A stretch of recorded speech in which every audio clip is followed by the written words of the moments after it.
Sound chapters के numerical, इसके जो एग्जांपल वाले न्यूमेरिकल है जो कि 11.1 और 11.2, बस दो एग्जांपल है क्योंकि यहाँ से थ्योरेटिकल क्वेश्चन ज्यादा आते हैं, बट ऐसा नहीं कि न्यूमेरिकल्स बिल्कुल नहीं आते, आपको न्यूमेरिकल्स पे भी ध्यान देना है। अगर आप ये सीरीज नहीं देख रहे हैं तो आप बहुत बड़ी गलती करें, क्योंकि इसकी वजह से आपके एग्जाम में बहुत नंबर कम हो जाएंगे। फिजिक्स में मेन चीज न्यूमेरिकल ही होती है जो कि आपको करनी चाहिए। तो अगर आपने ये सीरीज नहीं देखी है तो शुरू से स्टार्टिंग से अगर आप देखना चाहते हो तो इस वाली प्लेलिस्ट पे क्लिक करें, यहाँ पे एक कार्ड आ रहा होगा और इस प्लेलिस्ट पे क्लिक करो, जाओ और इस सीरीज को शुरू से देखो भाई, देखना बहुत मजा आने वाला है, क्योंकि न्यूमेरिकल सॉल्व करना आप अंदर से कॉन्फिडेंस आएगा आपके अंदर कि हाँ मैं न्यूमेरिकल सॉल्व कर सकता हूँ। न्यूमेरिकल सॉल्व करना बहुत इंपॉर्टेंट है। क्वेश्चन देखो, a sound wave has a frequency, frequency दे रखी है साउंड वेव की एन बराबर 2 किलो हर्ट्ज को क्या मैं 2000 हर्ट्ज लिख सकता हूँ, 2000 हर्ट्ज लिख दिया। एंड वेवलेंथ, जो वेवलेंथ है लैम्डा, वो 35 सेंटीमीटर दे रखी है, क्या मैं 35 सेंटीमीटर को मीटर में कन्वर्ट,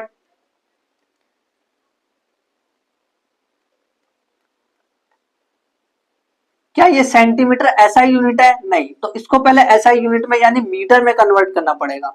तो 35 को जब सेंटीमीटर को मीटर में कन्वर्ट करने के लिए 100 से डिवाइड करूंगा तो ये आएगा 0.35 मीटर, दोनों एसआई यूनिट में आ गया। इन्होंने बोला है हाउ लॉन्ग, यानी कि कहीं ना कहीं टाइम पूछ रहे हैं। टाइम, हाउ लॉन्ग मतलब टाइम पूछ रहे हैं। Will it take to travel 1.5 kilometre travel करने में, ये जो साउंड वेव है इसको, जिसकी फ्रीक्वेंसी और वेवलेंथ दे रखा है, इसको 1.5 किलोमीटर ट्रेवल करने में कितना टाइम लगेगा, तो ये टाइम पूछ रहे हैं। तो टाइम क्या होता है देखो, वेलोसिटी बराबर क्या होता है, डिस्टेंस अपॉन टाइम। तो टाइम क्या हो जाएगा, डिस्टेंस अपॉन वेलोसिटी, इधर आ जाएगा, टाइम होगा डिस्टेंस अपॉन वेलोसिटी। तो भाई डिस्टेंस तो दे रखा है 1.5 किलोमीटर है, तो 1000 से मल्टीप्लाई कर दूंगा मीटर में आ जाएगा, ठीक है। लेकिन वेलोसिटी तो नहीं है, तो वेलोसिटी कहां से लाए भाई, सिंपल सा फॉर्मूला है। अगर वेलोसिटी का फॉर्मूला देखो ये है, v बराबर एन लैम्डा। वेलोसिटी का फॉर्मूला मैंने आपको याद करने के लिए बोला था पिछले लेक्चर में, v बराबर एन लैम्डा होता है। तो v बराबर एन लैम्डा, तो v एन कितना दे रखा है 2000 और लैम्डा कितना है 0.35, तो मल्टीप्लाई कर दो तो ये आ जाएगा 70। देखो ये 3 जीरो है तो 1 2 3 आगे चला जाएगा, यानी ये 350 बन जाएगा। 350 को 2 से गुना करोगे तो ये आ जाएगा 700 मीटर पर सेकेंड। तो ये वेलोसिटी आ गई। अब इसको यहाँ रख देंगे तो 700 मीटर पर सेकेंड में तो है ही, तो 1.5 को 1000 से मल्टीप्लाई करोगे तो आंसर आएगा, ये आएगा 1500 और ये नीचे 700, तो 2 जीरो से 2 जीरो कट गया, तो ये आंसर आ रहा है 7 दूनी 14, फिर एक बच जाएगा 7 एकम 7, तो ये आया 2.1 सेकेंड। तो कितना टाइम लग रहा है इसको 1.5 किलोमीटर ट्रेवल करने में, 2.1 सेकेंड इसको लग रहा है टाइम। तो ये मैंने कैसे निकाला, मैंने सोचा कैसे, देखो ध्यान से देखना। मैंने ऐसे सोचा भाई टाइम तो डिस्टेंस अपॉन वेलोसिटी होता है, वो भी यहां से सोचा था, है ना। फिर मैंने ये देखा भाई डिस्टेंस तो दे रखा है 1.5 किलोमीटर, बट मेरे पास वेलोसिटी का है, तो वेलोसिटी के लिए v बराबर एन लैम्डा लगाया मैंने, तो वो आ गई 700। फिर 700 को नीचे डाला और डिस्टेंस मैंने देखा और सब ऐसा यूनिट में होता है, तो मैंने जब सॉल्व किया तो मेरा 2.1 सेकंड आया। एग्जाम्पल नंबर 11.2 देखो, बहुत इंपॉर्टेंट है, पहले तो इस पे स्टार लगा लो क्योंकि एग्जाम में आ सकता है, बहुत इंपॉर्टेंट है। अब पर्सन क्लैप, एक ना पर्सन है वो ना क्लैप करता है अपने हैंड को, तो देखो क्या होता है, जैसे मान लो ये किसी पर्सन का हाथ है, बड़ा भयंकर हाथ है, तो ये किसी का हाथ है, मान लो ये कोई हाथ है, ये तो भुजिया लग रहा है बट मान लो ये हाथ है, तो इसने क्या किया, एक क्लैपिंग करी, his hands near a cliff.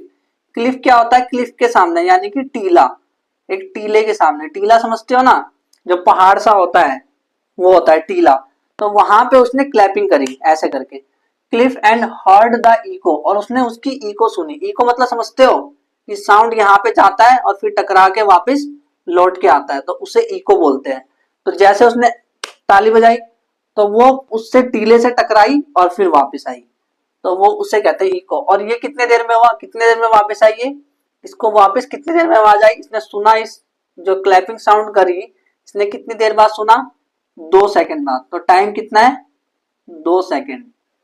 What is the distance of Cliff, तो ये पूछ रहे हैं ना कि ये जो इसका हाथ है और क्लिफ, इसने जैसे ताली बजाई तो इन दोनों के बीच में जो डिस्टेंस है वो कितनी है, ये पूछा, डिस्टेंस पूछ रहे हैं।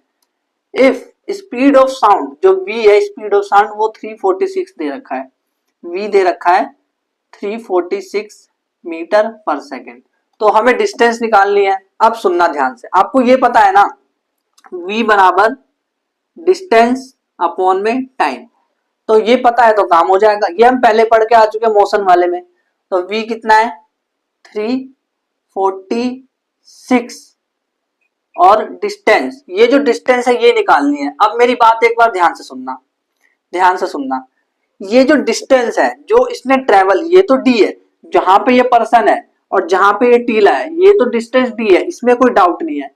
बट ये जो साउंड है, क्या इसने d डिस्टेंस ट्रेवल करी है? नहीं।